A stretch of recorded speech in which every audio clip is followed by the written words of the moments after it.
We ALDE are the party for liberal and democratic values in Europe. With 6 commissioners, 6 prime ministers and 69 MEPs, we fight for a free and fair Europe. Liberal Democrats have worked with us for a long time to achieve this vision. We are your friends and allies, Liberal Democrats and ALDE, stronger together.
Good afternoon, conference, and welcome to the debate on F19, Save the BBC, which you will find on page 34 of the standard printed agenda.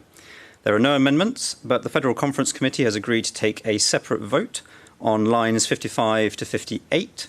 Conference believes G, which reads, the current enforcement system means that fines are issued in line with people's ability to pay, but magistrates must ensure that imprisonment is reserved only for those who willfully refuse to pay accumulated fines despite having the means to do so. You can find that separate vote request on page 4 of Conference Daily, and the lines I've just read out can be read on page 36 of the printed agenda. I'll be taking that vote along with the vote on the substantive motion at the end of the debate. Can I please remind speakers to keep to time? I now ask Jasmine Josephine Sakura-Rose to stand by and call Jamie Stone MP, the party's spokesperson for digital culture, media and sport, to propose the motion. Jamie.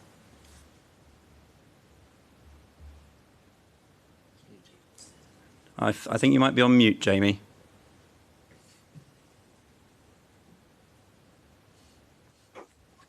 Apologies. Conference, good afternoon. I really cannot stress how important this issue is for all of us. The BBC is our country's foremost public service broadcaster and an absolutely vital part of our democracy, one which we must protect from attacks on its resourcing and impartiality, which have been stepped up under Boris Johnson's government. It has been said many times that a free press is essential for a free society and a well-functioning democracy. This establishes essential checks and balances against the power of the Prime Minister and others with their hands on the levers of power. So, attacks on the BBC should not be viewed as just undermining a single institution. It should be seen as an attempt to undermine the quality of our public debate and our ability to engage with our political processes, to make us all less well-informed about decisions being made on our behalf in Westminster and Whitehall, and make the government less accountable to the people it serves. In the last year, the government have stood by and allowed funding pressures on the BBC to see millions of the over 75s lose their free licences.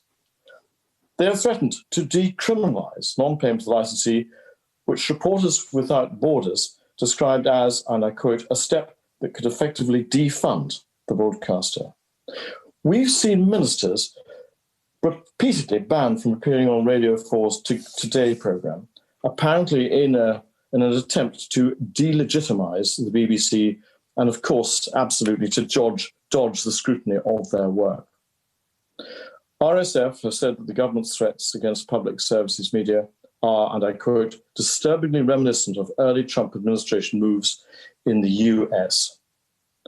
More recently, a campaign to defund the BBC was set up by former Brexit campaign staffers, and a group of Tory MPs sent an open letter to the new Director General of the BBC calling, can you believe this, the BBC politically biased and accusing it of catering only to the metropolitan elite. Sitting here in the north of Scotland, do I look like the metropolitan elite?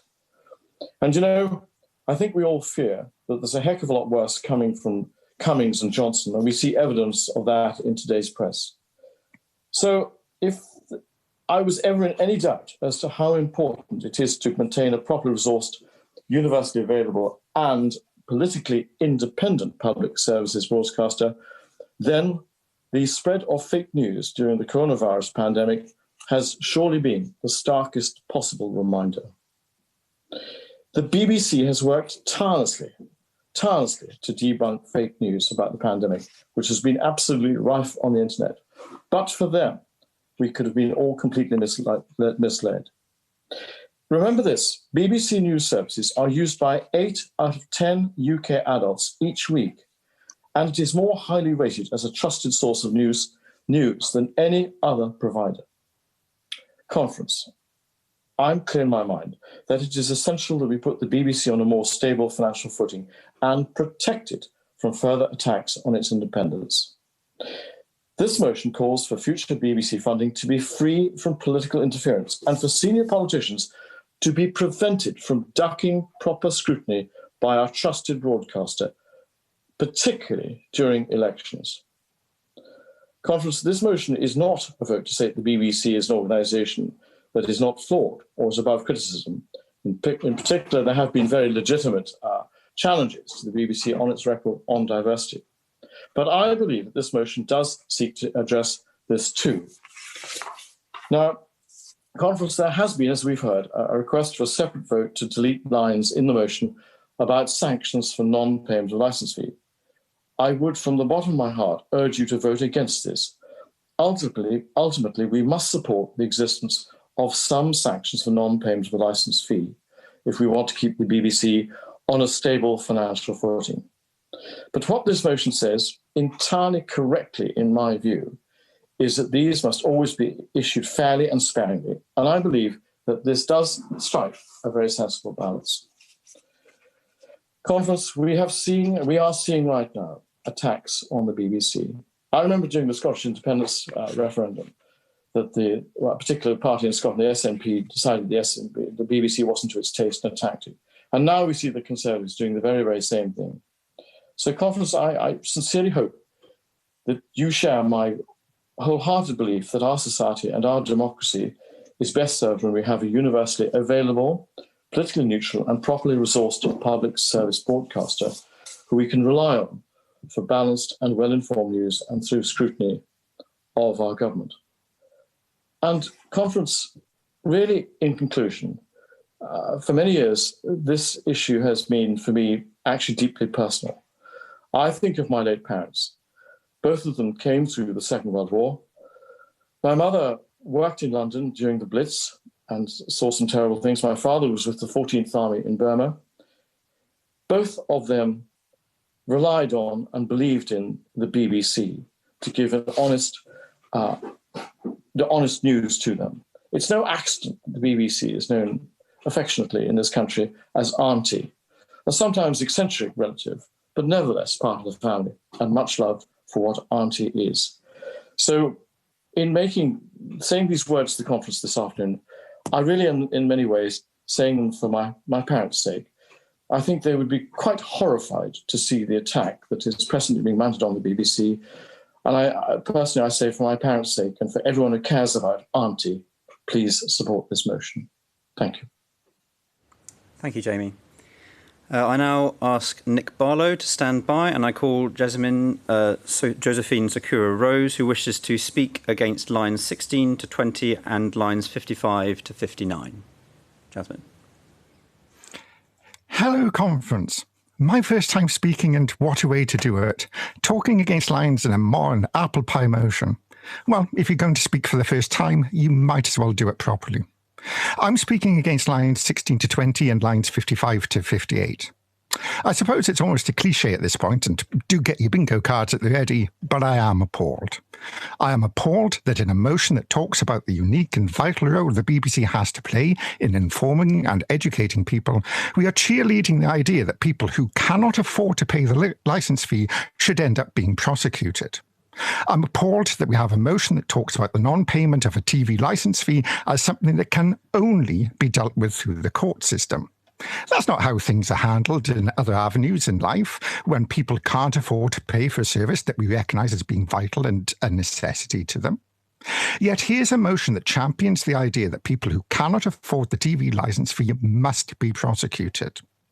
Now, I guess a number of you will be saying, oh, prosecuting somebody, that's a thing for people who refuse to pay.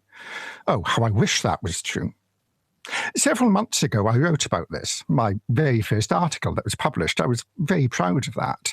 I did what we all do in those situations, passed it around and asked, what do you think? What do you think? What do you think? Eager puppy syndrome. Imagine what I felt when a number of people turned around and said that the article didn't mean anything to them. They don't pay their licence fee and they don't fear prosecution because they think they know all the tricks to avoid being prosecuted. They're relatively well off, or at least not having to worry about having enough money to get to the end of the week or even the end of the day. But this is not true for where I live. I live in a deprived area somewhere between Merthyr Tydfil and Caerphilly. Here, many people live in poverty. Large numbers of people, mostly women, hold down 2, 3, 4 jobs just to make ends meet, and they don't know these tricks. These are the people who get prosecuted because they cannot afford to pay for access to a vital and necessary service. These are the people who face being prosecuted, maybe even lose their employment as a result, because as a country we still cheerlead the concept that we should criminalise being poor. That when it comes down to access to a vital and necessary service, we somehow think it is right we criminalise living in poverty. Conference, I am appalled and I am ashamed at the inclusion of these lines, and lines 55 to 58 especially, and I ask you to vote to remove them in the separate vote. Thank you. Thank you, Jasmine. And Jasmine was a first-time speaker at conference. Can I now call James Campion to stand by, and I call Nick Barlow, who wishes to speak for the motion. Nick. Thank you, Chair. Conference, I should start with a declaration of interest because I used to work for the BBC. Yeah, if you were listening to 5 Live in the middle of the night in the early 2000s, you would have news. And Conference, having worked for the BBC, I am aware of its many, many flaws. There are lots of issues and problems with the BBC. And of this country, I'm even more aware of the massive hole in our democracy the absence of the BBC would cause. Democracy, it's not just an event that happens it's an ongoing process. A fundamental part of that process is a free and independent media that can keep the people informed about what their governments are doing. And that's the heart of the BBC's mission, those fundamental Reithian principles of public service broadcasting, to educate, to inform and to entertain. The media plays a vital role in educating and informing the people, and we need a media we can trust to inform us, and that's a media that's accountable to the people, not to a billionaire owner. In this era of fake news and viral nonsense, it's not just threatening our democracy, it's threatening our lives.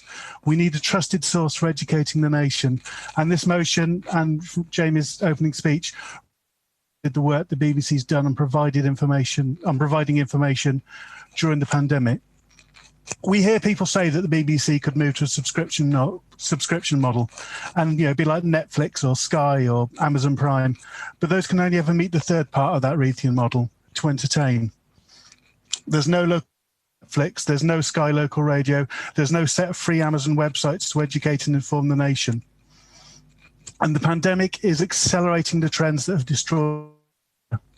In the last few weeks, some of you may have become aware of this. You'll have seen, long-running local radio stations suddenly disappear and replaced by something called Greatest Hits Radio. All there's, that sources of local news and information, but also really importantly, a way for people to get into the media and find jobs in their area. They've disappeared because it's all just being, it's happening across the country. Local newspapers are going, local radio is going, it's all being assimilated into these national chains.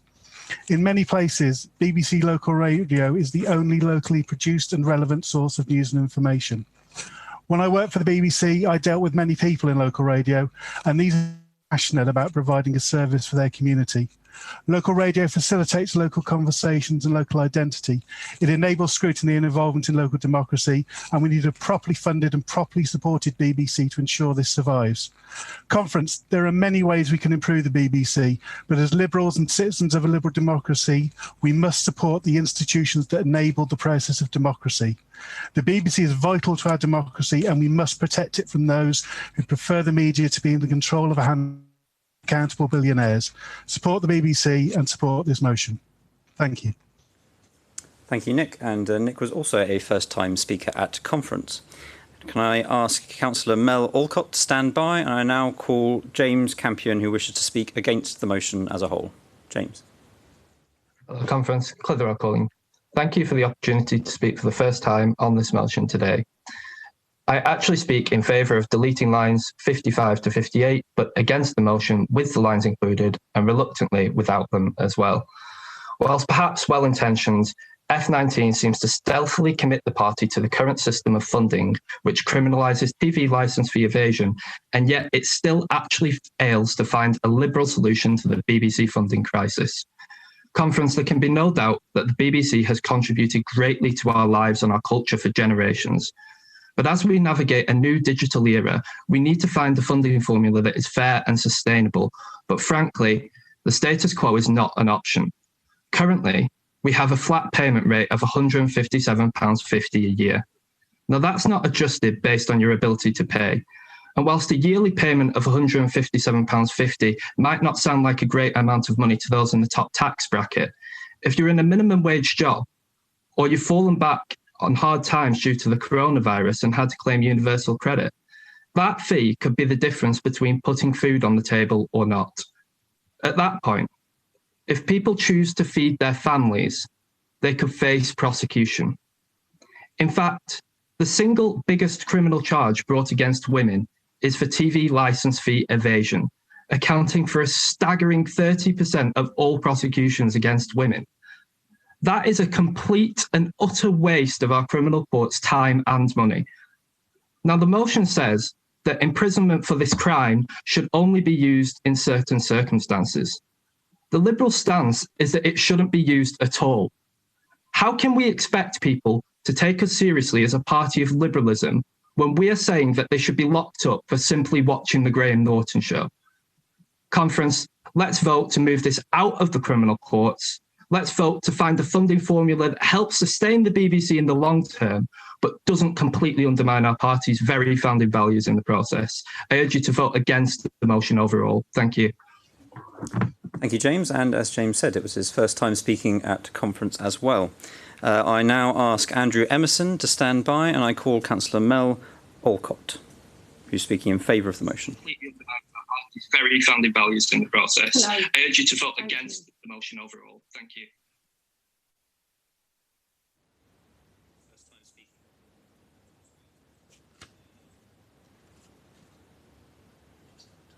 Alcott, in favour of the motion.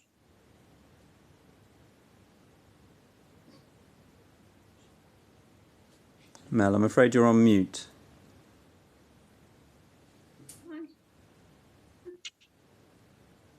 I have, yes. Can you hear me now? Yes, that's all good. Thank you. Here it's good. Sorry. Right. Yeah, thank you. The BBC, independent, impartial and accountable to us. Mel, I'm afraid you're on mute. I'm not on mute. Can you hear me now? I have, yes. Can you hear me now? Yes, that's all good. Yes. Thank you. Thank you. Good. Sorry. Right. Yeah, thank you. The BBC. I'm afraid we're having technical difficulties with Mel. We'll try and see if we can get back to her. But in the meantime, can I ask Charlotte Mbali to stand by, and I call Andrew Emerson to speak against the motion. Andrew. Hello, conference. I'm speaking against this motion today, not because I don't believe in public service broadcasting, but I believe its future faces a dual threat for which this motion does not deal with. The motion rightfully recognises the Tories as a... If we can get back to her, but in the meantime, can I ask Charlotte Mbali to stand? However, it has no answers on future-proofing the BBC against the rapid pace of technological change. This motion is an anti-Tory comfort blanket. Broadcasting in this country is dominated by the BBC and increasingly so by venture capitalist-funded US corporates for which the BBC is simply not able to compete with. We have seen an expensive and rapidly failing model that is Britbot make this point for us.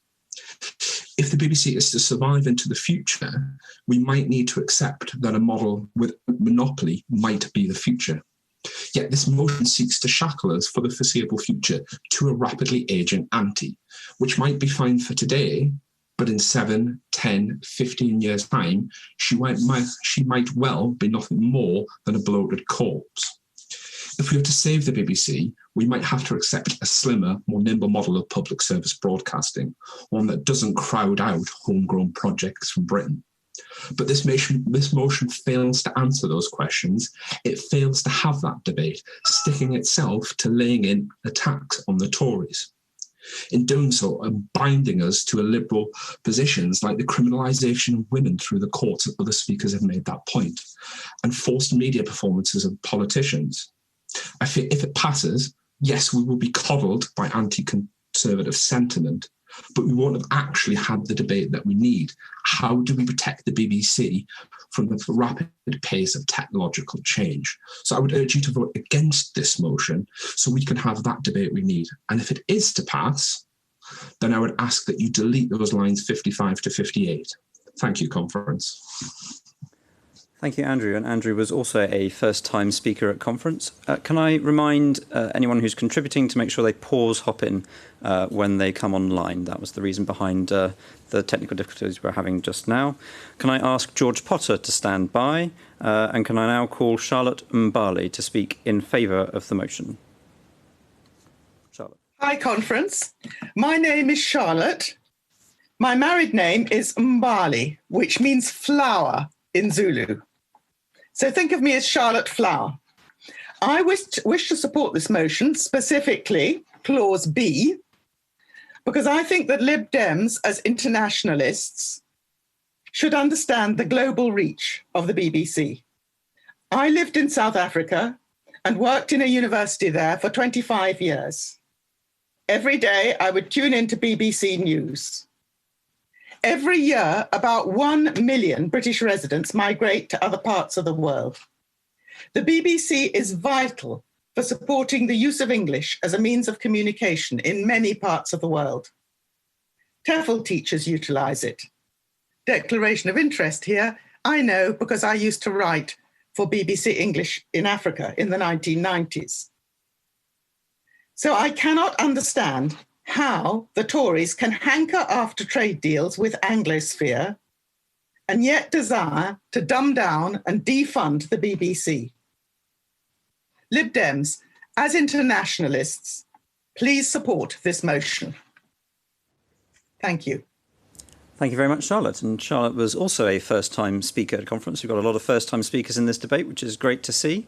I now call Lord Foster to stand by, and I call George Potter to speak against lines 55 to 58 specifically, to move the separate vote. George. Thank you.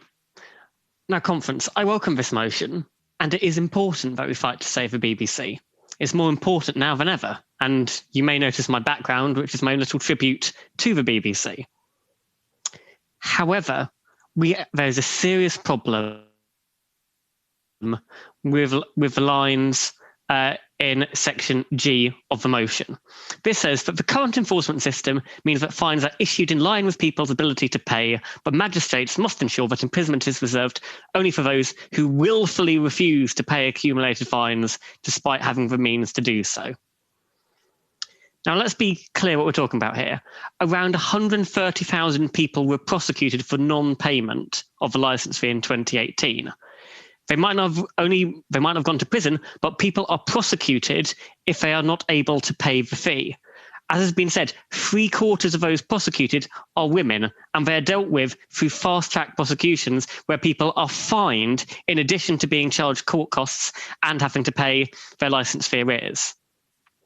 And let's not forget as well that because of this sanction exists in the first place, the TV licensing agency sends threatening and almost extortion-like letters to people who they think don't have a TV license and who they think should have licenses, particularly students, the vulnerable, and the elderly.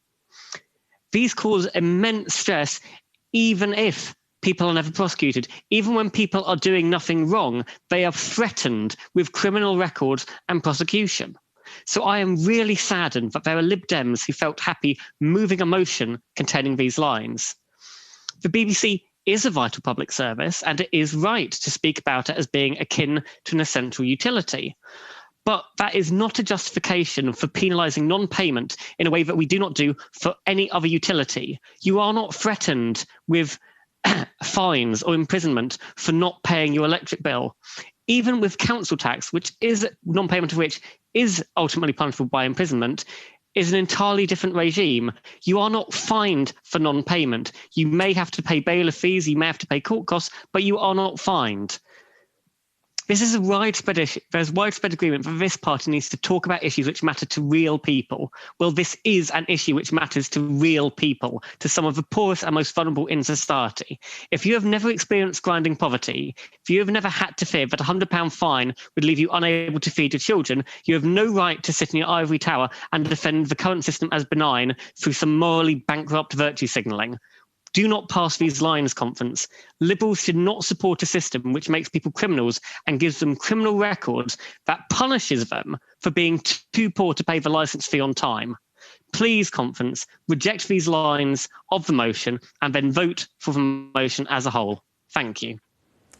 Thank you, George. Can I now ask Kevin White to stand by? And I now call Lord Foster to speak in favour of the motion. Don. Conference, but the BBC is under threat as never before. In many countries, proper scrutiny by independent, impartial journalists of politicians and others in power either doesn't exist or is being undermined. But now it's happening here. What were once fringe attacks on our independent broadcasters like the BBC are moving dangerously close to the political mainstream. Now, there's always been criticisms of the BBC, and it has made mistakes, but it remains the most trusted and most admired broadcaster in the world and one of our greatest gifts to the world. It provides enormous support for our world-beating creative industries. It raises the bar for all British media. Through the pandemic, the importance of the BBC has been brought home to us. The 6 o'clock news has seen an 85% increase in viewers, overall viewing figures up 44%, and a huge surge among 16 to 34-year-olds. And its bite-sized education programmes have been a lifesaver for parents with school-aged children stuck at home. But now there's a concerted attack on the BBC, spearheaded by Dominic Cummings, who once called for the undermining of the BBC's credibility. Now we see the Defund the BBC campaign and Twitter attacks on BBC journalists by Tory MPs.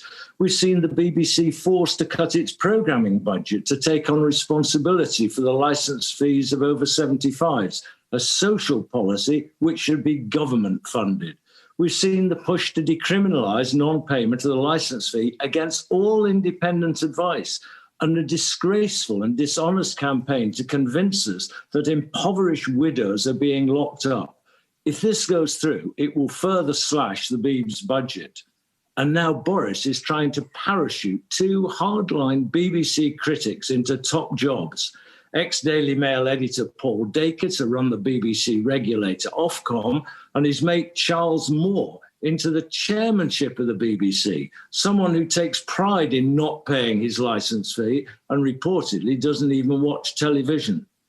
Conference, we have to be better than that. Of course we don't get our fair share of airtime on occasion, and we'd like to see less of Nigel Farage and his ilk. But support for a strong, independent BBC has to be one of those things that defines us as Liberal Democrats. Here's what one other broadcaster said. The impact of that the BBC has had in building the profile of the UK creatively, in nurturing talent, in its investment in production and so forth, is one of the key reasons why we have chosen to make our home here and why we're such strong supporters of what the BBC does. I would hate to see the BBC diminished in its impact in the UK. That was Netflix just 2 weeks ago. So, can you bring your remarks to a close, please? The BBC, so should Liberal Democrats. Thank you very much, Don. I'm afraid that Kevin White has now dropped off. So if Christopher Johnson could just get ready just now to come on. I'm going to also ask for Tim Ward to please be on standby to come on after Christopher Johnson, who's speaking in favour of the motion as a whole. Christopher. Thank you, Chair. Conference. The BBC is, in the most literal sense of the term, a British institution. It represents Britain on the world stage and is one of the biggest cultural creators at home. I could spend much time talking about its vast contributions to British culture, from the introduction of radio and television to this country to the production of Doctor Who, that favourite show of many Liberal Democrats. However, due to the constraints of time available, I'll talk about 2 different services offered by the BBC in the licence fee, which you may not have considered. The first is the BBC's 5 wonderful orchestras: the BBC Symphony Orchestra, the BBC Philharmonic, the BBC Concert Orchestra, the BBC Scottish Symphony Orchestra, and the BBC National Orchestra of Wales. It also partially funds the Ulster Orchestra in exchange for exclusive broadcast rights. The Philharmonic, Scottish Symphony Orchestra and National Orchestra of Wales in particular help supply music to areas of the North, Scotland and Wales respectively, where there may be no local orchestra or else only a regional amateur or part-time one, or one supplied by a local university. The BBC Music Department also puts on the proms, which, we might infer from the kerfuffle that kicked up over summer, is something everyone cares deeply about. In any event, the festival offers £6 standing tickets, introducing an audience who might not otherwise be able to afford or access it to a range of different composers and genres of classical music. The other point I wish to raise is that of S4C. As much as 28.3% of the population of Wales speak Welsh, and many of these are less confident in English than Welsh. This group of people need to have a television network they can watch in their own language, and this is where S4C comes in, with popular Welsh language programmes like Pobl I Cwm and Rownd a Rownd. There are advertisements on S4C, often in English, but it is also partially funded by the licence fee, and the BBC itself produces the Newyddion. S4C is also vital for Welsh learners, both directly providing resources for them and allowing them to see the language in practice, making it vital to the Welsh Government's plan to have 1 million Welsh speakers by 2050. Without the BBC and the licence fee, S4C would also lose its funding, causing huge damage to the Welsh-speaking community. In conclusion, I think it is quite clear the BBC is not a political football and it should be given the respect it deserves by the Tory government. Please vote for this motion. Much for that contribution and mentioning S4C as well. As an Aberystwyth graduate, I was very glad to see that mention. I now ask Daniel Newton to stand by, please, and I call Tim Ward, who's speaking against the motion. Tim. Sadly, Conference, I believe that this motion is being debated several years too late, that the BBC is already beyond saving, and that it has contributed greatly to its own demise. The BBC's suicide mission predates by some years the current fascist Cummings government's plan to destroy it, which plan isn't really all that necessary, as the BBC are doing such a great job all by themselves. The BBC have long since abandoned their mission to inform, lines 31 to 32, using such tools as truth, fact, and challenge. This isn't just in the political sphere, as the motion acknowledges, lines 59 to 60, but also in matters of straightforward fact. They seem to think that balance means giving equal weight to one climate change denier as to the entire scientific community, and giving equal weight to one anti-vaxxer nutter as to the entire medical community. On the political side, we've had the unquestioning acceptance of all the lies told by the Leave side in the referendum, and the unchallenged acceptance of all the lies now being told by government ministers. Yes, they did, for a while, have a small amount of fact-checking hidden away in an obscure corner of Radio 4, but that was too little, too late, and in entirely the wrong place. Lies and fake news should be challenged at the point of delivery to the original audience, not days later to a tiny specialised audience. The BBC is, in short, no longer the single obvious go-to source of information about what's going on in the world. How many of you still use the BBC as your main source of news, rather than having to check multiple other sources to see how the BBC is slanting its coverage and to find all the stories that the BBC choose these days not to cover at all? You may think that in making these remarks, I am playing into the fascist Cummings government's hands. But in fact, they're just as far behind the curve as we are with this motion. The BBC has done this to itself. Thank you, Tim, for that. And can I now ask Baroness Jane Bonham-Carter to stand by to summate the motion? I now call Daniel Newton, who's speaking in favour of the motion. Daniel. Conference, I'm glad we're having this discussion and that there will be a separate vote on lines 55 and 58. And I agree with Jasmine and others on that point, and I urge FCC to vote against those lines.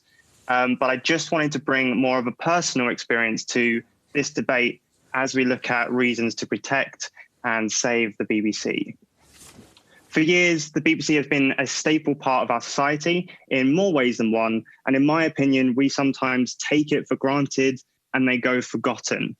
There are three key areas for me personally where the BBC has influenced my life in my childhood. Growing up, I came from a very low-income background. I went to a primary school and a secondary school that were both massively underfunded. The teachers did their best in supporting and aiding the students in every way they could. But something that was particularly useful and heavily relied upon were the free BBC bite-sized resources online. As something that is free, tailored specifically to the UK curriculum, is easy to use and accessible to all, is second to none. And because of this, becomes an essential teaching resource for all key stages and GCSE. Also, growing up, I didn't have access to Disney Channel and other satellite channels because they were just too expensive. So my mum relied on CBeebies and CBBC to keep me and my sister entertained on Saturday and Sunday mornings. And thirdly, growing up, despite my deep passion and interest in politics, my secondary school didn't have the funding to provide politics as an option for GCSE or A-level. So I wasn't able to learn much about politics in a formal way. Because of this, I looked to BBC Parliament and the BBC resources online to teach myself everything I know about politics now.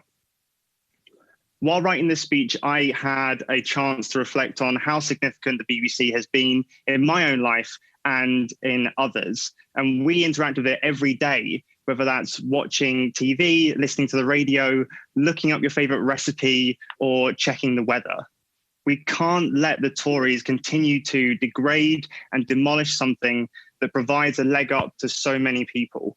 And even though it has become popular to criticize the BBC, and some can be fair, but when even Netflix say that their service is in no way a replacement of public broadcast media, we risk losing an enormous tool that is helping so many of the most disadvantaged in our society, more than you might think, which I hope I've briefly shown you today. So I support this motion as a whole, and I urge you to vote for it. Thank you. Thank you, Daniel. Daniel was also a first-time speaker. We've had 7 first-time speakers in this debate, which is fantastic. Thank you to everyone for contributing. I now call on Baroness Jane Bonham-Carter to summate the motion. Jane. Thank you, Chris. And thank you, everyone, for taking part. And can I echo how wonderful it is that so many of you are first-time speakers.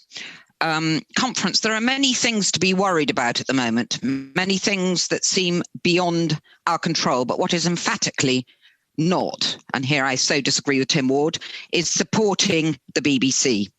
What we want is a strong, distinct, independent BBC, and so do the British people. And despite what you might have picked up from other media outlets, young viewers do too. Lockdown has led to the streaming generation giving a powerful vote of confidence for PSBs. And this isn't a surprise to me. In the world of multiple confusion, a world of fake news, people need and want a source they trust. The phrase was coined pre-COVID, but how much more confusing are times now? But as usual, a Conservative government is huffing and puffing with threats to blow this house down. And the latest, Charles Moore for chair, God save us. And this time it's not masterminded by just the BBC's competitors in the Brexiteer printed press. It's more sinister. It's led from deep within Downing Street by the man who still needs an eye test. He clearly can't see what the BBC is for, what it is, sorry. Dominic Cummings is on record as causing it a mortal enemy. The right, he says, can only prosper by undermining the BBC's reputation. Well, let's stop the right. Part of the huff and puff involves boycotting PSBs. As Jamie said, David Dimbleby, it is the top people's duty to explain what they're doing. Saying they're not going to be interviewed is not on. It erodes the democratic process, and that's what Boris Johnson has said. And conference, we call for this to stop. Politicians must be accountable. And I echo Jamie's words on decriminalisation. Jasmine and others, please do read carefully what is being suggested, and it's not about widows being looked up, as Don said. The BBC has proved its gold dust status, as Tim during the COVID crisis, providing a reliable source of national and local news for all. And there are fact checkers, Tim. It's not just on Radio 4, it's across the BBC News on TV. An essential aid to those homeschooling and solace and entertainment for the lonely and elderly. We welcome, no one's mentioned this, but we welcome part of its public purpose is to reflect, represent and serve the diverse communities of all of the UK's nations and regions. And we do call on the BBC to do more to ensure that this is happening and that people behind the scenes, I like our Nick Borland worked at the BBC.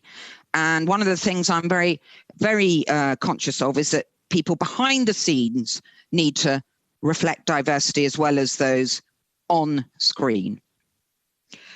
BBC programmes deepen knowledge and understanding of the UK across the globe. It's also it's a crucial contributor to Britain's role as a soft power superpower, and it's also the backbone of our hugely economically successful creative industries. Conference to provide all of this, the BBC needs to be properly resourced, and we support the new Director General Tim Davies' rejection of a subscription model. We believe the government should take back total responsibility for the licence fee concessions for over 75s, which the BBC was forced into adopting. The licence fee is not public money, but the public's money. And this double dipping came because the process by which the funding settlement is negotiated is wrong. And here, James Campion, Andrew Emerson, we need an independent Can you draw your marks to a close, the license fee. Yeah, and there should be a requirement, and I direct this at you, for public involvement and scrutiny within this process. The BBC is unique. We must support it. I'm afraid we're going to have to end there, Jane. This motion. Thank you very much, Jane. We now move to a series of 2 votes. The first vote will be the separate vote on lines 55 to 58. Conference believes G in relation to the enforcement system. The vote will soon go live on the polls tab on Hopin, so please do your vote. Voting should be open now.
Thank you, conference, for voting. I now have a result. The result is 271 people who voted in favour of retaining the lines, 250 voted to remove. That means the lines are retained.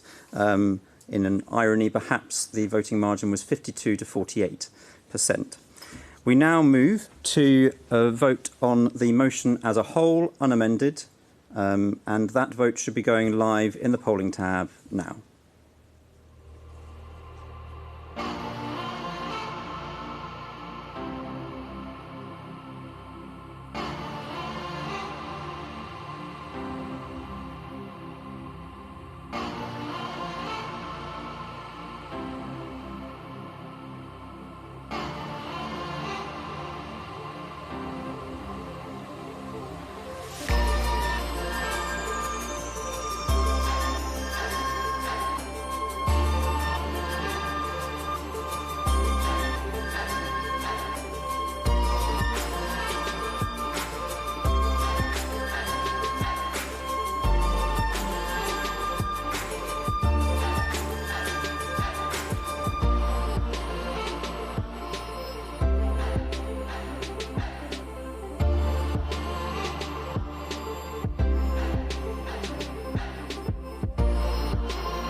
Thank you, conference, for voting on that. The result is as follows. 527 people voted in favour of the motion, 93 against. So the motion is carried.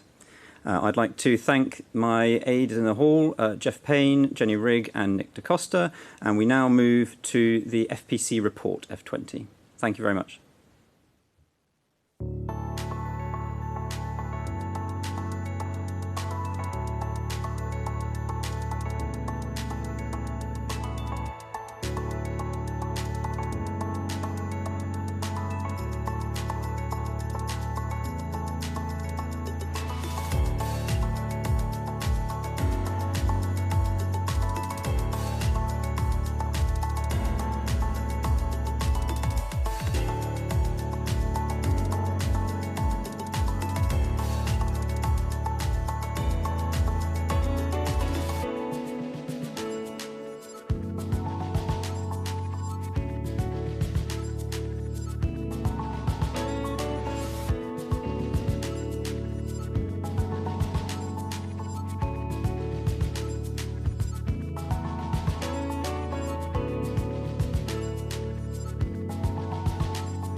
Welcome back to conference.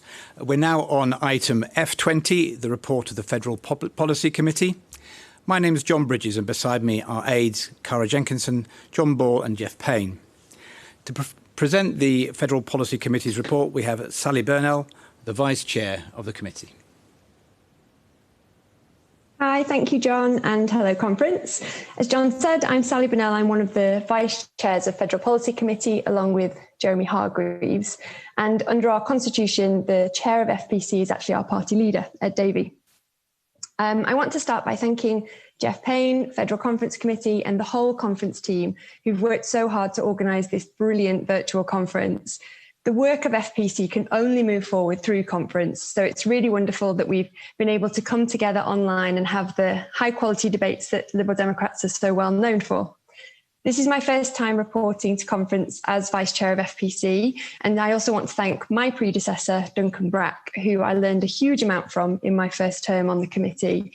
He was always a very wise and fair Vice Chair, and I hope to bring those qualities to the role as well.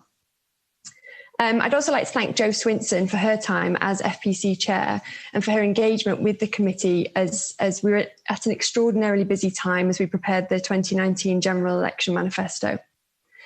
So the written report is in your papers, and I just want to speak to some of the points, plus a few things that have come up since we wrote the report.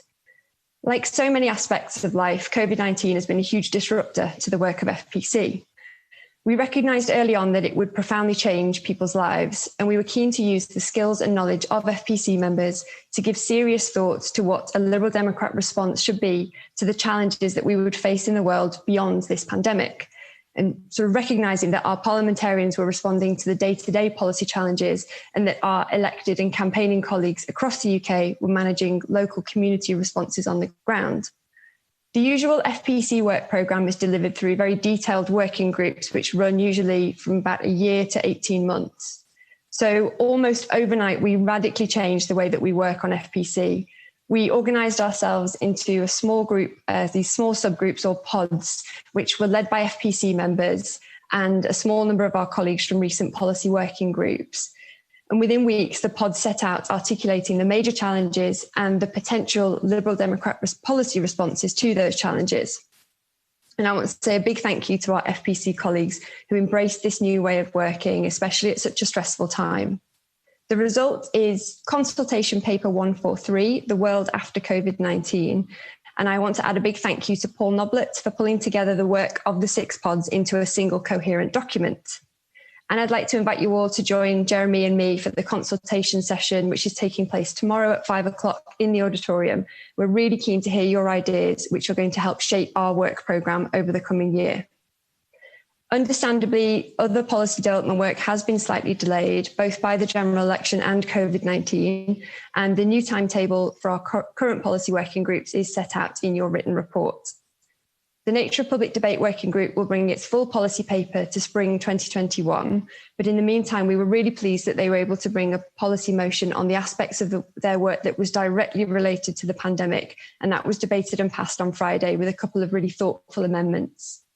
The Utilities Working Group and the Natural Environment Working Group both have consultation sessions in the Fringe at this conference.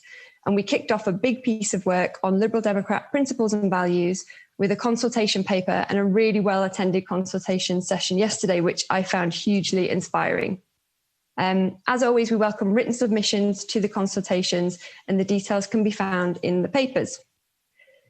In light of the disruption to our normal work programme and in recognition of a number of really important national issues, FPC worked on submitting some standalone policy motions on racial justice in consultation with LDCRE, on COVID-19, and on Europe, and we're pleased that all 3 motions were selected for debate by FCC. I want to say a bit here about the Europe motion. In June, FPC had agreed a draft outline of a motion, but we recognised that things were changing quite quickly. We would need to see how the trade negotiations were progressing, and we needed to wait for the outcome of our own leadership election before we made any concrete decisions on the big question around the UK's future membership of the EU to put to you as conference. At our meeting on the 9th of September, in preparation for the late deadline on Europe, we discussed a draft that did all of those things that we'd agreed in June, but there was a clear consensus in that meeting. Members felt that the draft we put to them was too dry and they wanted a complete rewrite that made an more emotional case for why Liberal Democrats are passionately pro-European, and they wanted that to be much clearer in the motion. There was a clear majority in favour of not calling for the UK to rejoin the EU now. But where we didn't get crystal clear outcome from our meeting was agreeing how we would approach the very specific wording on our future plans. In light of the time pressures, Jeremy and I, as the vice chairs, made a judgment call based on the discussions at our meeting. We probably didn't get that quite right. And so we had a further discussion at our meeting last Friday, and FPC decided that we would support Amendment 2 in the debate later today to further strengthen our motion. In other policy development work, FPC is committed to developing some policy around subsidiarity in England in consultation with the English Party and others, and in the context of the federalism motion that was passed by conference yesterday. And we heard the pleas for urgency in that debate. And so we're already speaking to colleagues in the English Party to take this forward. I want to end by talking a little bit about member engagement, which is something that FPC members are very passionate about and which has been a focus for us for quite some time. Our work on the world after COVID-19 provided an opportunity to engage members, many of whom were stuck at home in lockdown, in major policy debates across several key areas. Over the summer, we launched Libdem Policy Lab, an online policy discussion platform which enabled members to propose new policy ideas and then work with other members to develop them by challenging one another, asking questions and putting in new ideas. I'm really delighted to report that 2,867 members registered to use Policy Lab and over 1,000 policy ideas were proposed. We really are the party of policy. A full analysis of that exercise is underway, including feedback from the users, and we'll be able to make some decisions on the future of this sort of platform based on that report. Personally, I think it's been a really positive initiative and we can build on it. And I'd really like to thank Charlotte Warwick at HQ, who personally led the project from scratch and worked incredibly hard to make it a success. On the policy side of things, FPC has already considered some of the initial analysis of the top policy ideas based on the users of Policy Lab being able to vote the ideas up or down. And there were some common themes coming through, such as policy and constitutional reform, social care, the environment and affordable housing. Some of those ideas were existing party policy. Some of the new ideas can really helpfully feed into our current working groups. And the others give us a clear indication of where FPC needs to be focusing its attention next. So we're going to be picking those up in our next FPC meeting. And Jeremy and I are going to be highlighting some of the Policy Lab ideas in our consultation session tomorrow. So I think all that's left for me to say is a huge thank you to our Head of Policy, Christian Moon. He appears to work around the clock and he provides Jeremy and I with so much support, and I learn something new every time I talk to him. I also want to thank our excellent former Deputy Head of Policy, Jonathan Everett, who left us a few months ago, but has very kindly continued supporting the work on the nature of public debate. And we're always really grateful to the party's parliamentary advisor team, who provide excellent support and briefings, which inform the work of FPC. And of course, I want to thank all the members of FPC who do a brilliant work as party volunteers. Thank you. Thank you, Sally. There were no questions formally submitted, so we'll go straight to a vote on the report. You'll find the voting panel on Hop-In in the top right of the screen, and we'll give you 2 minutes to vote.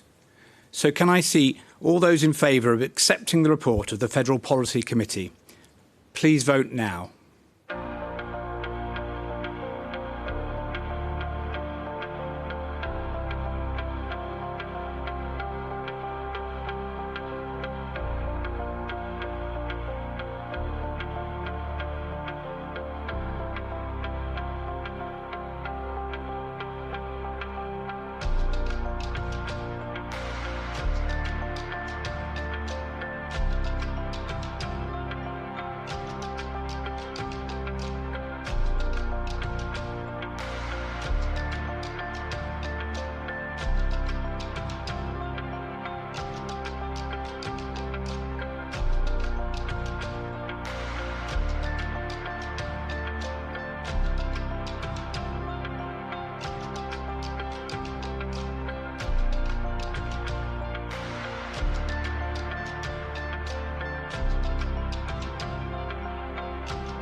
So the result of that vote, we have 285 votes in favour and 22 votes against.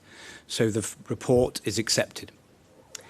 Can I thank Sally for her contribution and my aides, Cara Jenkinson, John Ball and Jeff Payne.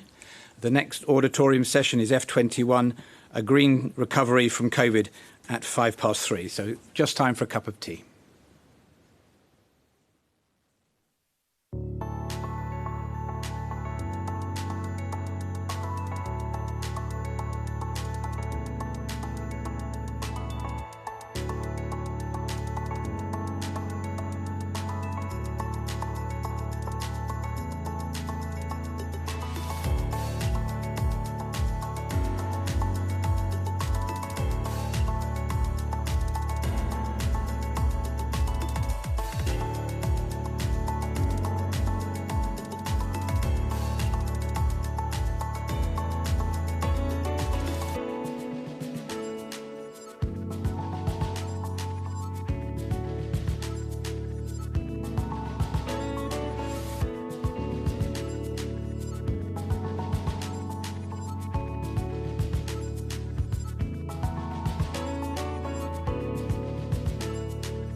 Good afternoon, conference. I hope you're all well. We now come to F21, a green recovery from the COVID-19 pandemic. You'll find the motion on page 37 onwards of the conference agenda. There are 3 amendments, one of which has been drafted, and 2 moved amendments. You can find those on pages 10 and 11 of the conference extra. With that in mind, could I please ask James Bailey to stand by? And I now call Sarah Olney, MP for Richmond Park and spokesperson for Climate Emergency, Business, Energy and Transport, to move the motion. Thank you very much, Nick. It's a real pleasure to be here with you all this afternoon and to be moving this extremely important motion. It's a sign of the times we're living through that so many important, relevant and urgent issues have been debated at this conference. We've discussed or will discuss our response to the coronavirus pandemic, the future of the BBC, action on racial equality, our future relationship with Europe, and our future as a group of nations. Each of these issues has had a greater prominence and relevance in autumn 2020 than they have had for many, many years. And I am delighted that our first fully online conference should have been such an effective platform for enabling our party to debate and agree our positions on them. But nobody can doubt that the greatest and most pressing of all issues at this time, or at any time in the next 20 years, is our response to the climate emergency. Will future generations look back in frustration and despair on the politics of the last few years and wonder what we were doing? Why was our government wasting time and energy in a fight about the programming for last night of the proms or pointless goading of its EU negotiating partners when it could have been investing its time, its money, its energy in real measures to make a real difference to tackling climate change? Coronavirus has cast a heavy shadow across our nation, as it has across the world. During today's debate about the opportunities presented to us today to accelerate our journey towards a net zero carbon world, we mustn't lose sight of the great unhappiness and suffering that it has caused and will cause for many months to come. That suffering will create a longing amongst many members of the public to go back to what we had before, to get life back to normal. In presenting this motion today, I'm conscious that we as a party must present our aspirations for a net zero carbon world as a positive move forward, that our plans represent the possibility of a better life for everyone, of a positive future, of a world beyond coronavirus that can be better than the one we had before. I'm proud that the Liberal Democrats continue to put the battle against climate change front and centre of our policy platform, and that we continue to urge the government to do more and to go faster down the road to net zero. This motion affirms our aspiration to start from where we are now, a world upended by coronavirus, to continue that journey rather than to allow the pandemic to slow us down. For me, the most important parts of the motion are where we address some of the economic challenges that we are all facing now as a world, as a community, as a country. There's no doubt that the lockdown and the pandemic will be creating an enormous economic dislocation. We know that across the months to come, we will be seeing an enormous number of jobs lost, of widespread unemployment as a result of the pandemic and the government's response to it. But that's the opportunity right there. We know that in order to meet our targets for net zero, we need to see real progress on retrofitting homes to make them more insulated, to make them more heat efficient. We know that we need to see greater progress on renewable electricity. We know that we need to see far more electric vehicles on our roads and an infrastructure that's capable of supporting that switch away from carbon. And there's the opportunity to create these skilled jobs to replace some of the jobs that are going to be lost in the next few months. And that's the opportunity that we are really urging the government to seize. So that's our motion today. That's what we're debating. I am really interested to hear what everyone has to say. I'm new to this job of climate change spokesperson for the Liberal Democrats. I'm extremely pleased to be taking it on. It's a massive honour, but it's also a great responsibility, because this topic, more than any other, is going to define us as a party as we move towards the next round of elections and going forward into the future and over the next 10 years. And I have so much to learn from members, from the party, from everybody who has spent so much time thinking about this policy area. And I am really looking forward to today's debate. And thank you all very much for attending. And it's great to see, such a large number of attendees. As I said at the beginning of my speech, so many other important, urgent issues that we need to address right now here in autumn 2020. But this one will be the one we will still be addressing in 2, 3, 4, 5, 10 years' time. And we've got to keep it front and centre. Thank you very much. Thank you very much for that, Sarah. Can I ask Councillor Joe Otten to stand by? And I now call James Bailey from Breckland to move Amendment 1. Hello, Conference. This is an amendment which puts biodiversity and nature at the heart where it needs to be of our plans to build a green recovery after COVID-19. Biodiversity matters. Green space matters. It matters to people. And I can say that from a very personal standpoint. I know how valuable having access to nature and wildlife has been for my mental health in recent months. But I'm by no means alone in that. Recent polling suggests that 57% of people say that lockdown has made them more aware of the impact of green space on mental health. 63% thought that protecting green space should be a higher priority for us in the recovery from COVID. It matters societally. It matters because it's vital for people's health. It matters because it has huge wider cultural impacts. We shape and are shaped by the landscapes and nature around us. It matters because a functioning ecosystem is vital for all of us and for everything we do. It can have impacts on everything from flooding to farming to lots of other parts of our rural and natural economy. And it matters because we have a duty of stewardship to the natural world. The world as a whole is seeing incredibly rapid extinctions of wildlife. And in many cases, those are things that we can never regain and will never regain. Once a species has gone extinct, you cannot pay for it back into existence. You cannot legislate birds back into the sky. This is something that we have to act on now, because if we don't, it will indeed be too late. So what do we need to do about that? A lot, but this amendment gives 3 key recommendations. Firstly, enshrining biodiversity at every stage of the planning process. That means ensuring that there is a duty upon councils and all levels of government to consider biodiversity in planning applications.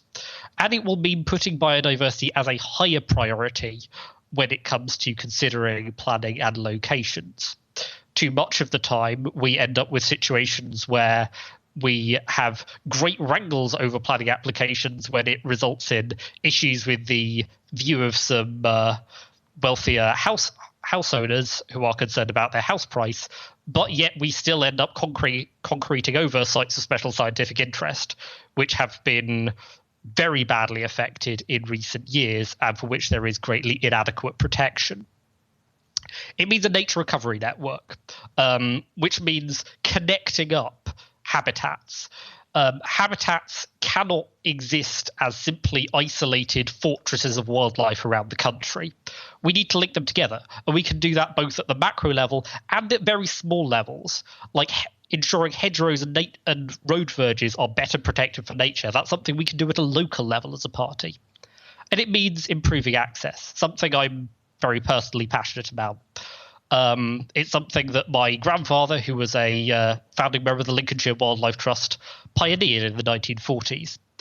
And I wanted to actually finish with an example of the artistic power that nature can have with a few words of one of his favourite poems. What would the world be once bereft of wet and of wilderness? Let them be left. Oh, let them be left, wilderness and wet. Long live the weeds and the wilderness yet. Please vote for Amendment 1. Thank you very much, Conference. Thank you very much, James. Can I ask Katie Gordon now to stand by? And I call Councillor Joe Otten from Sheffield to move Amendment 2. Thank you, Chair. Thank you, Chair. So this amendment, it does a couple of things. And the first is to add the words "and protecting the environment." And you might ask yourself, why do we need to add the words "and protecting the environment" to a motion about the green recovery? And maybe you don't, But bear with me if I go out on a limb slightly, philosophically speaking here. We're talking about economic recovery, but what does that mean? If you think about it in terms of human flourishing, a strong economy is one in which we reach our potential and we make and do things that other people value that benefits their flourishing as well. And that, in a broader sense, is what an economic recovery is. And equally, a strong environment. We're part of the environment, aren't we? We're animals. We belong in the tree of evolution, in the web of life. And a good environment is an environment with healthy and happy and fulfilled people is a better environment than one without. So the environment is also about human flourishing. And if we can find a way of doing the two together, they don't have to be in tension. And so it's good to say protecting the environment in a motion about the recovery. The second part of the amendment is also about human flourishing in a way, because what it does is it strengthens the policy when it comes to innovation and skills. And we saw a great deal of innovation from business early on, because a lot of manufacturing was repurposed, a lot from the big to the small. Lots of small firms near me in Sheffield were making PPE to meet the shortage. But in all sorts of ways, business stepped up and innovated and did things differently. But what did we do for skills? What did we do for the people? We had a furlough scheme, and you said, well, you can go away and wait for your job to come back if it ever does. We didn't take the opportunity to say, well, is there skills that we could enhance while you're doing that? So the strength so thinking about the human dimension, this is all to benefit the people ultimately. This amendment is strengthening. So environment, the economy, skills, innovation, they all come together. And all we've done is strengthen the policy in those regards just a little bit. And that's all I need. Thank you very much. Fantastic. Thank you so much for that, Joe. Can I please ask Keith Melton to stand by? I now call Katie Gordon, who is the Scottish parliamentary candidate for Clydebank and Milgavie, who's speaking for lines 24 to 26 and 37 to 39. And apologies if I pronounced that incorrectly. It's actually Milgavie, but never mind. So, a green jobs recovery. This has become the buzz phrase for all political parties. But what does it actually mean in practice? After 2 decades of vague promises from different governments, where is the transformational investment needed to make it real? This cannot happen again. The COVID pandemic is forcing massive change in how we live, how we work, and how we socialise. Redundancies are predicted on a massive scale. At the same time, the climate crisis is becoming ever more urgent, with melting ice caps, frequent wildfires, and flooding across the globe. We need a bold plan to address these problems together. We need a government with the vision to see that rebuilding the economy and reversing climate change go hand in hand. People are scared. In Scotland, the oil and gas sector is a huge industry. Airlines are big employers across the UK. And the thousands employed in pubs, clubs and restaurants are worried that takeaways and home cooking are a long-term cultural shift. We need to give people hope of economic recovery. We need to make new green jobs a reality.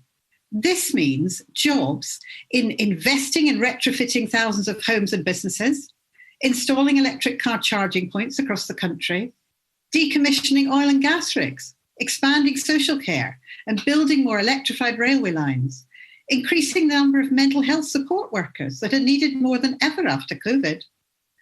Some industries will never come back after COVID, but others will rise. Huge government-led investment will have triple wins, saving the environment, restoring crumbling infrastructure, and creating new opportunities. But we must offer retraining to avoid surges in unemployment as old jobs disappear. We can provide hope for the future by offering skills funding to all those who need it. But it isn't always easy to see where you fit into the new jobs if your previous job wasn't like them. We need to help people see that they have transferable skills and give them the confidence to apply.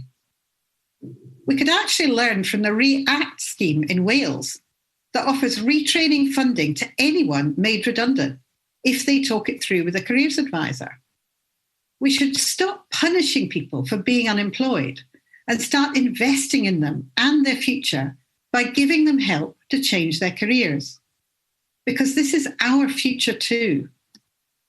COVID is an awful experience, but if we can use it to transform our economy and intensify the fight to save our planet, then some good will come of it.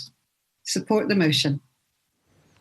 Thank you very much for that, and apologies for mispronouncing Milgai, if I understand correctly. Could I now please ask Councillor Fran Oborski to stand by, and I now call Keith Melton, Chair of the Green Liberal Democrats, who's speaking against lines 13 and 18. Thank you very much, Chair. Good afternoon, conference. As Green Liberal Democrat Chair, I am pleased to hear that the drafting amendments that we put in have been accepted, so I hope you'll support that. I'm also on the record as supporting Amendments 1 and 2 anyway, but we were rather disappointed that other three sponsored amendments didn't get through the FCC net. And it's about couple of those that I want to speak a little bit today. The Zero Carbon Commission report has been published recently, and they did a survey of their around the public in the UK. And I was particularly struck by the fact that one of their focus groups, a woman from Stoke, is quoted, and she said, we've got to do something about climate change, and the coronavirus has not changed that. I feel it can be a springboard for everybody. And they were asking questions in the survey to see how the public reacted. And the public are extremely concerned about the economy, but they do not prioritise economic growth at the expense of the environment. They were asked the question whether they agreed or disagreed with the statement, the coronavirus situation provides a good opportunity to change the way our society works, and 77% agreed with that. 49% agreed that investing in an environmentally friendly economy is the way to help the economy recover, as long as it's fair. So the lines that we're talking about are certainly talking about environmental activity that will help recovery. But we do have to be careful about words. Just a warning about words. Last year, the European elections, we said bollocks to Brexit, and we got 16 MEPs as a result of that. In the general election, we said revoke Article 50, and that was bad, and we only got 11 MPs. So we do have to be very careful with words. In particular, I just want to pick on the words green growth.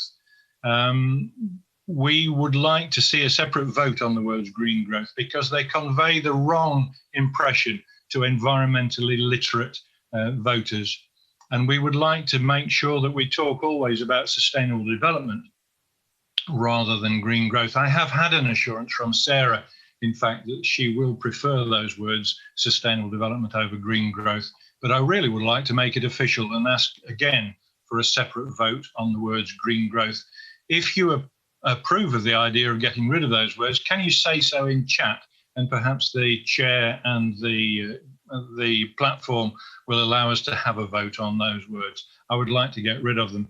There are other words as well, excluding the coronavirus epidemic. We want to say that... Draw your remarks to a close. I'd be grateful, Keith, you could draw your remarks to a close. Thank you very much. Can I ask Pippa Hylings to stand by just before I call Councillor Fran Oborski? With regards to the separate vote request, this was ruled by FCC, and FCC ruled against a separate vote. Can I now call Councillor Fran Oborski, Deputy Leader and Cabinet Member for Economic Regeneration, Planning and Capital Investment at Wyre Forest Council? Good afternoon, conference. As we eventually come out of COVID, we must ensure that the new normal is not the old normal. It's got to be a green normal. We've got to be looking at a green economy. I do agree with Keith, but we can't get rid of those couple of words. I found myself totally agreeing with Prince Charles the other day, who effectively said, if I can paraphrase him, that the climate emergency is so severe that it's going to effectively make COVID-19 look like a walk in the park when you talk about the real threats that are in front of us. The one thing that worries me in this motion is electrically powered transport. It is not the actual future. It's a good interim. It's a good way of getting away from fossil fuel. But as a proud member of the board of the Worcestershire LEP, we have in Worcestershire, Worcester Bosch. Many of you may have central heating boilers made by them. Worcester Bosch are massively advanced on hydrogen technology. They are going to be producing hydrogen-powered HGVs. There is a move for hydrogen-powered cars. And within the next few years, we will be able to have hydrogen-powered domestic heating boilers. And the good thing about hydrogen power, of course, is that the waste product is water.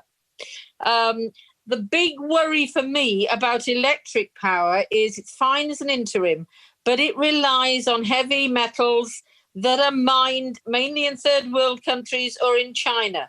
And therefore, the carbon footprint of electrically powered vehicles is actually quite big because of the cost of getting the raw materials to us in order for us to actually make the vehicles. The other thing that we've got to look at is, in order to actually cope with the fact that far more people are going to be working at least partly from home, we've got to actually get developers on board. Because those of us who are on planning committees know that the majority of 2- and 3-bedroom homes that are being produced at the moment don't have enough room in them for somebody to create a home office and actually work from home 2 or 3 days a week.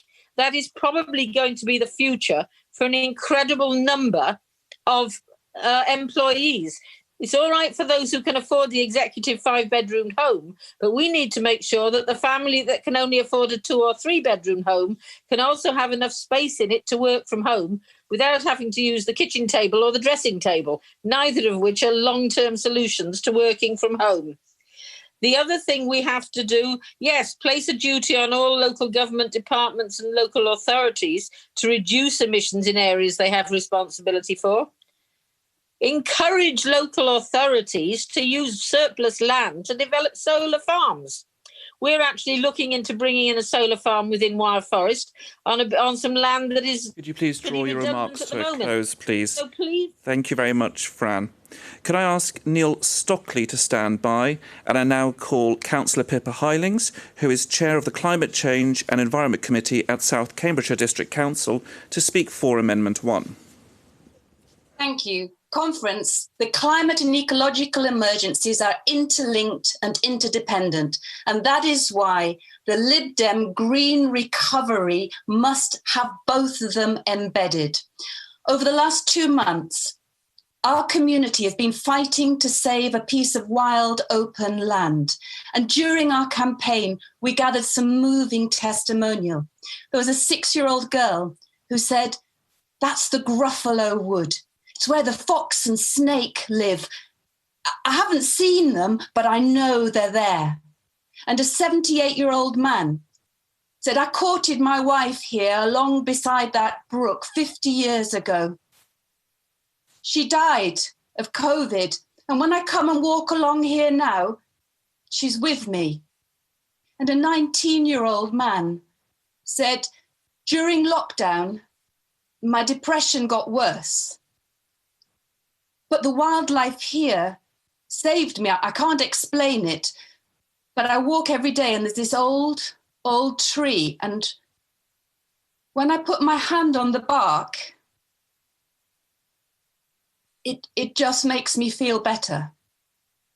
Now, last week, we got the news that despite the fact we'd raised enough funds locally to meet the sale price, we were outbid, and that land has been sold from out beneath us. And that's sad. But it's not as sad as the fact that many, many people in this country don't even have the chance for that kind of access. Studies have shown that 20% of the most affluent wards have 5 times as many parks and green spaces as the 10% most deprived. A quarter of children never have access to open green space. And low-income households, BME communities, and older people are much less likely to get access. The Tory plans for economic recovery with the build, build, build mantra and the proposed reforms to the planning system will exacerbate this unfairness. And that's why the Lib Dems need to show leadership, putting biodiversity and access to biodiversity at the heart of our green recovery. I speak specifically in support of lines 6 to 10 of the amendment, because it's through the planning system that local governments can be transformative. In South Cambridgeshire, as part of our green recovery, we have just adopted the Doubling Nature Vision as a sister document to our zero carbon strategy, obliging planners to make sure that in our next local plan, we do achieve that. And we're promoting local green space through communities and neighbourhood plans. Please support this amendment. Thank you very much. Could I please ask Steve Bolter to stand by? And I now call Neil Stockley to speak for the motion.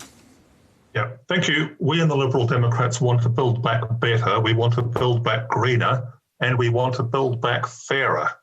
We want a green recovery that is just and fair and works for people, wherever they live and work, whatever their income, whatever their health and housing arrangements. Let's make sure that the benefits of our green recovery are shared widely, while the costs do not unfairly burden those least able to pay or whose livelihoods are directly or indirectly at risk. The recent Climate Assembly was clear that the principle of fairness is key for having net zero policies accepted by the public. So, in the Liberal Democrats, let's not forget our plan to invest £5 billion in a just transition fund to make sure that the regions and communities that need to make the biggest changes aren't left behind. The Just Transition Fund should be part of our green recovery program because it will help transform the economy after the COVID-19 pandemic. Now, insulating every home by 2030 will reduce emissions and improve health, and it could create more than 200,000 jobs. It's a big part of the solution to fuel poverty, which blights the lives of more than 2 million households in England. But we shouldn't load all the costs of new home energy efficiency policies onto the energy bills of those who are least able to pay. On the Utilities Policy Working Group, we're taking a fresh look at how to pay for home energy efficiency solutions. And I hope you'll come to our consultative session at 6:45 this evening. With that in mind, I'm pleased that the FPC has commissioned a new study into carbon pricing.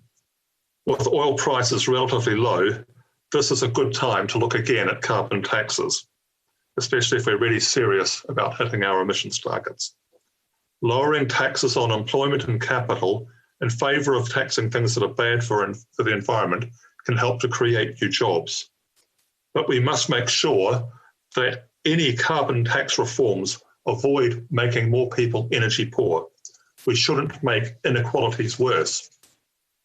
So I'll be looking for a commitment to use the money from our tax reforms to compensate low-income groups, alongside a program to retrofit the homes of the poorest people.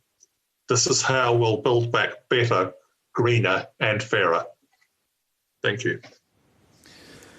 Thank you very much for that, Neil. Can I please ask Cara Jenkinson to stand by, and I now call Stephen Bolter from Braintree and Whittam to speak against line 13. Hello. I have been a physics teacher for many years, and I'm now retired, and I have taken a special interest in the effect of emissions on the environment right back since the 70s.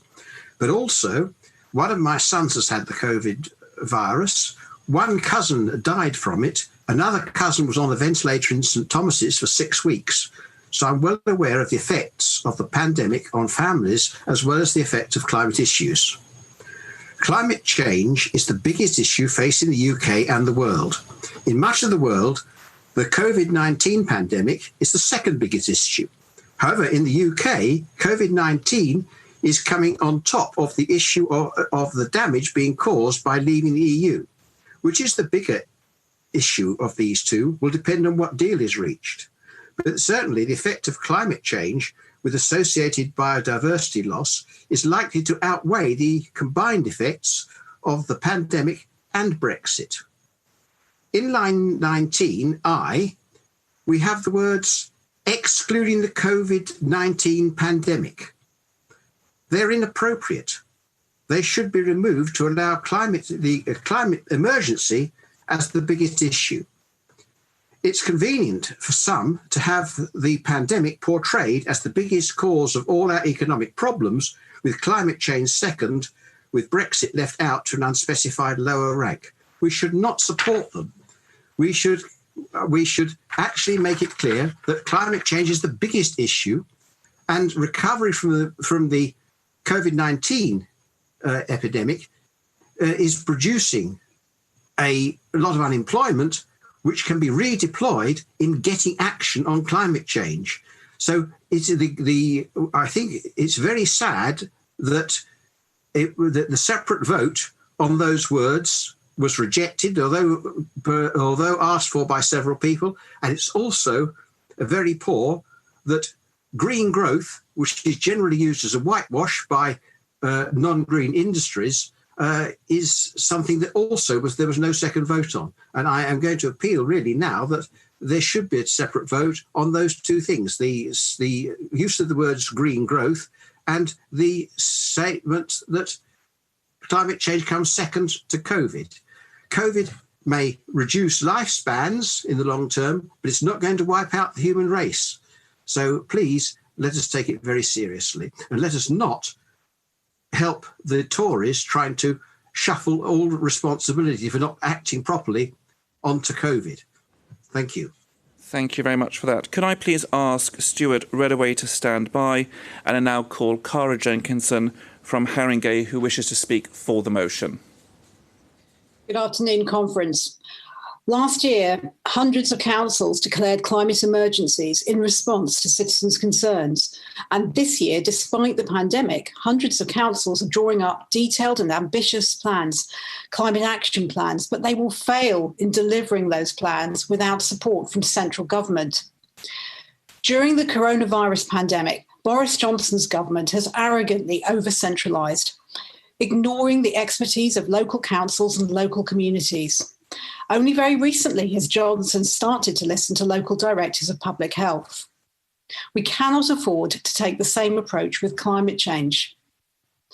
Libdem councils across the country are taking ambitious action, from Bath, who appointed the country's first cabinet member for the climate emergency, or York with the biggest fleet of electric buses, or Sutton with an ambitious home retrofit programme using an innovative energy sprong approach from the Netherlands. But these councils are taking action with one hand tied behind their backs. Council officers spend far too much time applying for small grants with narrow criteria defined by central government, and usually with ridiculously tight delivery timelines. And of course, councils have no money, with extra COVID duties not fully funded by government after many years of cuts. The Association of Directors of Environment, Planning and Transport, ADEPT, and that's the officers' organisation, have put together a blueprint for a local blue and green recovery with a set of asks for national government.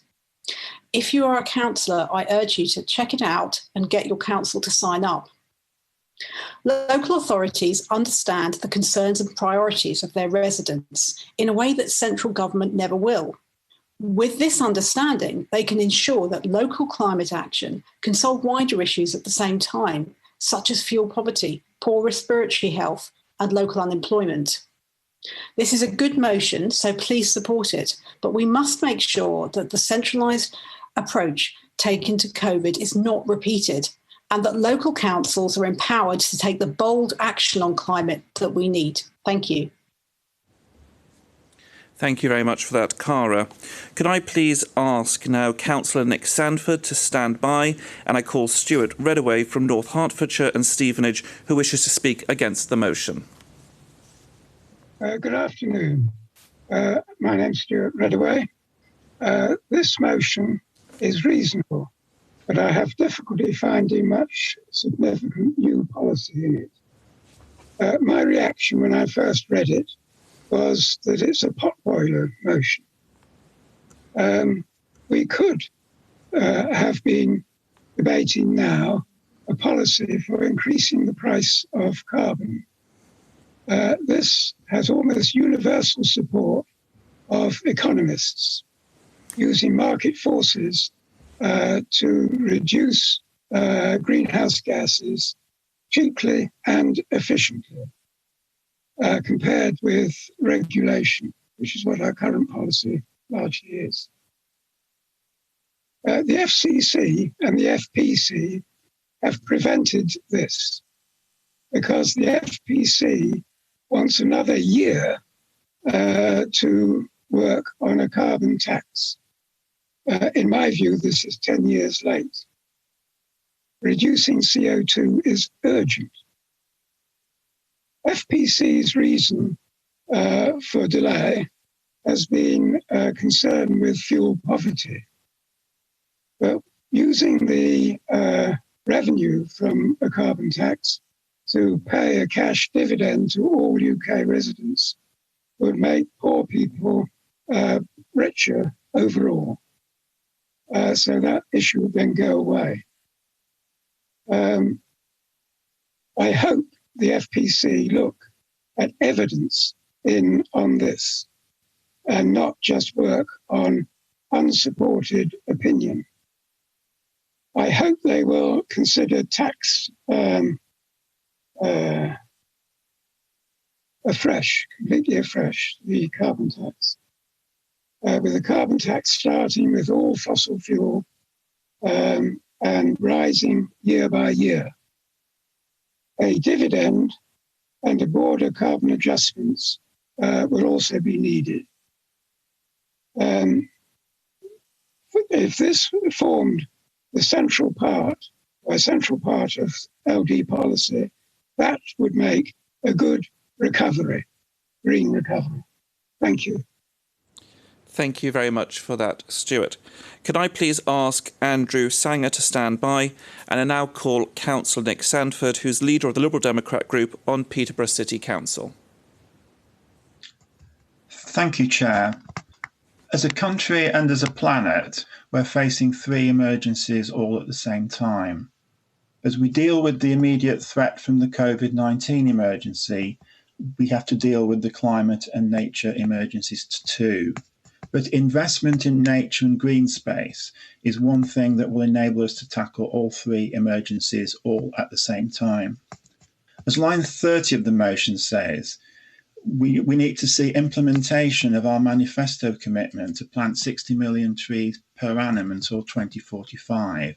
That needs to involve the creation of new areas of woodland across the country to provide places where people can have contact with nature and enjoy healthy exercise. And let's not forget street trees, which for people in urban areas can often be the only contact with nature that they have. So we need to find mechanisms of funding the planting of millions of trees across the country. What Amendment 1 does is it adds to the motion by emphasising the importance of giving people access to natural green space. And it makes the point that during the COVID pandemic, when people were confined to their homes for long periods, they've really appreciated the chance to get out into their local wood or park, even just for a short time. Research paper after research paper has shown clearly that walking in woodland and in parks and other natural areas improves not just our physical health, but our mental health too. The amendment emphasises that to get the maximum benefit for biodiversity, we need to go beyond having small, isolated pockets of nature. We need to think on a landscape scale to produce landscapes in both rural and urban areas that work for people, protecting existing irreplaceable habitats, reconnecting them, but creating new habitats too. Natural England have a plan to create local nature recovery networks across the country, and that is something that we should support. But the process needs to be much more than just drawing lines on and drawing up plans. We need to see delivery on the ground too. Now, I live in Peterborough and we've got a Tory council. They've declared a climate emergency and they've got a tree planting target. But do you know what it is? 400 trees per annum over a 10-year period. How pathetic and tokenistic is that? But you don't need to go very far from Peterborough to see that it can be better. Libdem controlled South Cambridgeshire is translating Lib Dem principles and policies into action on the ground. And we heard a moving testimony earlier from Pippa Halings about some of the great things that are happening in South Cambridgeshire. And she also made the point it's a social issue and a health issue too. But there are things that all of us can do. As individuals, we can plant trees and we can create wild areas where nature can thrive. If you're a councillor, you can stand up for nature by opposing development that will destroy green space and maybe persuade your council to convert some of its intensively mown grass into natural grassland to improve nature. This motion and this amendment are about recovery, not just from COVID, but from the nature and biodiversity crises too. And I urge you to give both of them your full support. Thank you very much, Nick. Could I please ask Duncan Brack to stand by? And I now call Councillor Andy Sanger from Sheffield to summate on Amendment 2, please. A good debate where the Liberal Democrats have stated clear plans for a green recovery. The emergencies of climate change and biodiversity loss are still with us. These challenges remain the greatest threats humanity has faced for decades. What we have all learned through the COVID-19 lockdown is a new equality of esteem between jobs.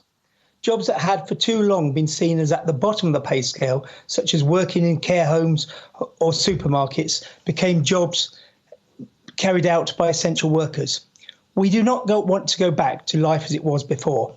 Having experienced cleaner air, streets that work for all, and much reduced carbon dioxide emissions, we want to find ways to get back to work whilst improving the environment we live in.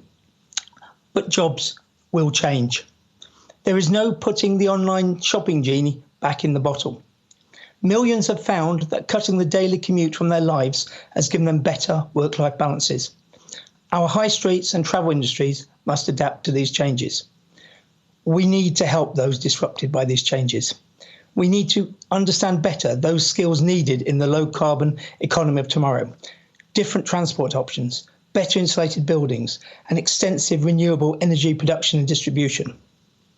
We need to help those who have lost their previous jobs retrain with the skills needed in this new economy. We must not repeat the awful social and economic tragedies many towns and cities experienced in the early 1980s, when previous heavy industry jobs disappeared almost overnight. We mustn't simply go back to life as it was before the coronavirus pandemic. We must build a green recovery and take people with us as available jobs change. Support Amendment 2. Thank you. Thank you very much, Andy. I now call Duncan Brack to summate on the motion, who is from Lambeth Borough and a member of the FCC and FPC. Thanks very much indeed, Nick, and thanks very much to everyone who's spoken in this debate. We are very happy to support both Amendments 1 and 2. They're good additions to the motion. Now, Steve Bolter spoke against the words excluding the COVID-19 pandemic in line 13. I understand this point, but these words do not mean, of course they do not mean, that we think climate change is any less important than we used to think. All these words do is recognise that the pandemic is the immediate problem facing the country.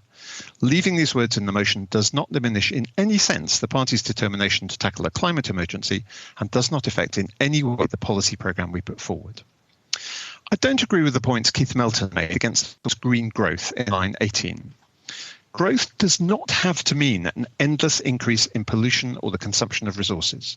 We know this because here in the UK between 1985 and 2016, GDP per head grew by 70%, while CO2 emissions fell by 34%. It is entirely possible to decouple growth from greenhouse gas emissions and pollution and resource use, and that is a major aim of our policy platform.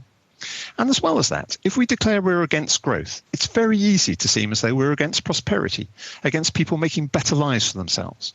We need to be careful not to adopt a hair-shirt approach to environmental policy, to always stressing the downsides of consumption and ignoring what many people strive for. Because in the end, as Angie Sanger just said, we have to take people with us.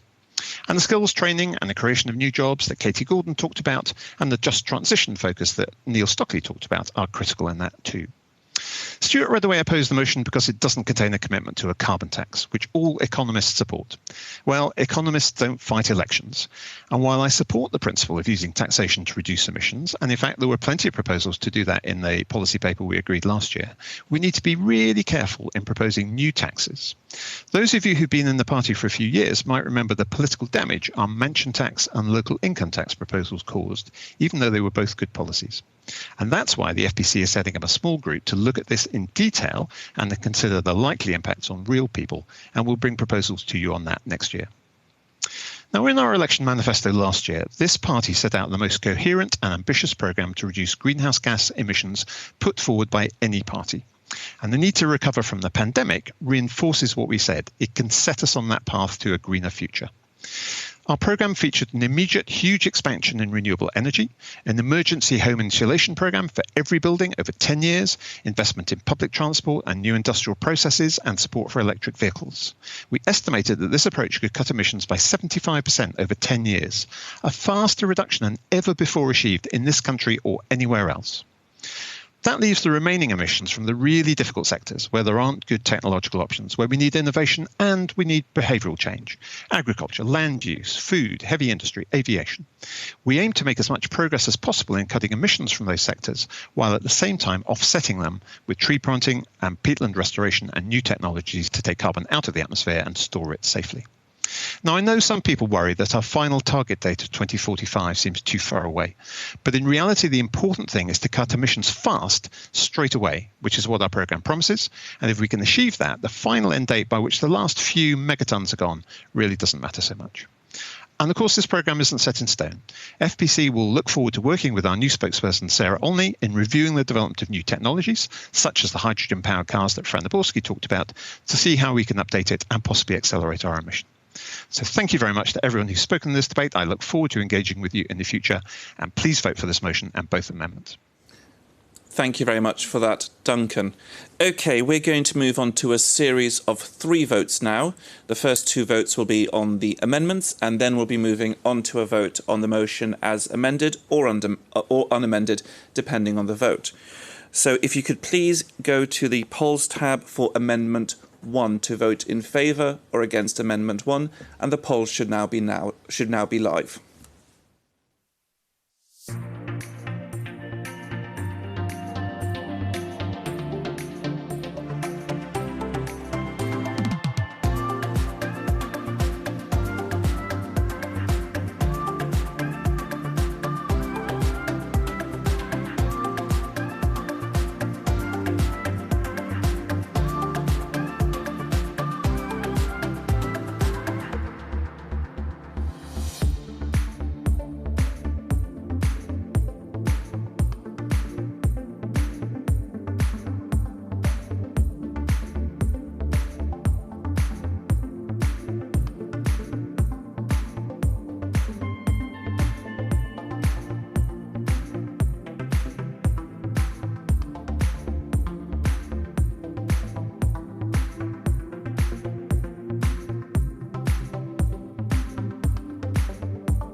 Thank you very much for that. So the votes for Amendment 1 are 531 votes in favour. That's 531 votes in favour and 17 against. That is 17 against. So Amendment 1 has passed. We now come on to Amendment 2. So if you could please go to your polls tab on the hop-in page, you'll be able to vote in favour or against Amendment 2, and the voting will start now.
Excellent. So the votes have now closed for Amendment 2. The results are clear. You will have noticed in one of the poll options, it did state Amendment 1. However, it was clear at the top of the poll and the other question that it was on Amendment 2. The vote result is as follows. For the amendment, 520, that's 520, and against 16, that's 16. So Amendment 2 has also clearly passed. We now come on to a vote on the motion as amended. So if you can go back to the polls tab, you will find the voting options opening shortly. And I can now say that the votes have opened for the motion as amended.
Thank you very much, Conference. The voting has now closed for motion F21, a green recovery from the COVID-19 pandemic as amended with the 2 amendments.